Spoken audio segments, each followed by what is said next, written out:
Perkenalkan, nama saya Final Jatisari Manalu, NPM 23140156, Prodi PGSD 4C, dosen pengampu Ibu Monica Teresia MPD. Tujuan saya membuat video ini untuk memenuhi mata kuliah pengembangan bahan ajar Bahasa Indonesia SD.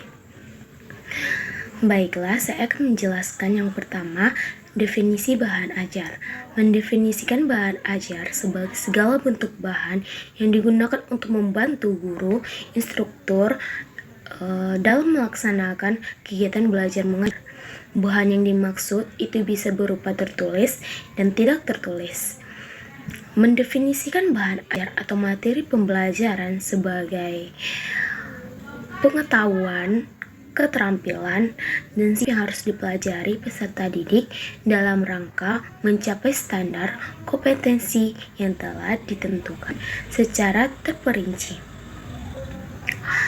Jenis-jenis materi pembelajaran terdiri dari pengetahuan seperti fakta, konsep, prinsip, dan prosedur. Lalu keterampilan, sikap, dan nilai. Kedua, jenis-jenis bahan ajar. Bentuk bahan ajar dikelompokkan menjadi 4, yaitu bahan ajar cetak, bahan ajar audio, bahan ajar pandang dengar, dan yang terakhir bahan ajar interaktif. Pertama, bahan ajar cetak itu seperti buku, modul, lembar kegiatan, peserta didik, dan foto atau gambar. Kedua, bahan ajar audio itu seperti kaset, piring hitam, dan compact disc audio. Ketiga, bahan ajar pandang dengar ada 2 bentuk.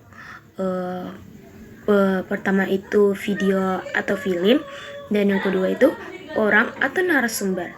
4, bahan ajar interaktif berupa bentuk compact disc atau CD.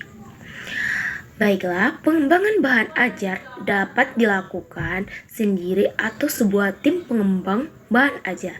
Secara umum, Paulina dan Purwanto menyatakan ada 3 cara dalam menyusun bahan ajar, yaitu starting from scratch and text transformation and completion.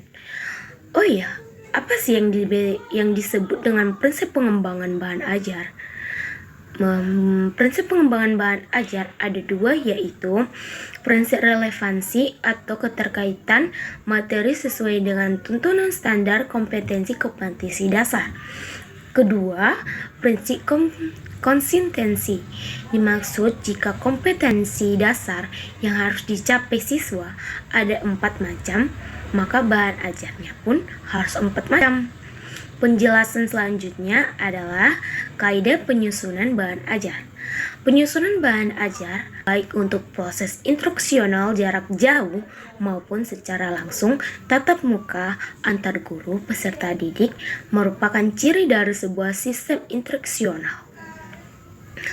Bahan ajar harus disusun berdasarkan rencana kegiatan pembelajaran yang telah diterapkan. Karakteristik perencanaan bahan ajar.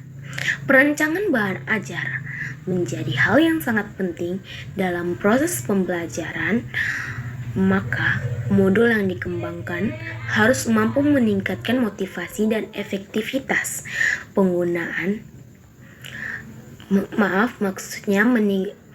Dikembangkan harus mampu meningkatkan motivasi dan efektivitas penggunaan. Modul tersebut harus memperhatikan karakteristik modul, yaitu self-instructional, self-contained, stand-alone, adaptive, dan terakhir user-friendly. Baiklah, ada beberapa hal yang harus diperhatikan dalam pembuatan modul yang mampu membuat peserta didik belajar mandiri dan memperoleh ketuntasan dalam proses pembelajaran adalah yang pertama, memberikan contoh-contoh dan ilustrasi yang menarik dalam rangka mendukung penerapan materi pembelajaran. Yang kedua, memberikan kemungkinan bagi peserta didik untuk memunculkan umpan balik atau mengukur penguasaannya terhadap materi yang diberikan. 3. Kontekstual. 4. Bahasa yang digunakan cukup sederhana. 5. Memberikan rangkuman materi pembelajaran. Baiklah, sekian penjelasan dari saya.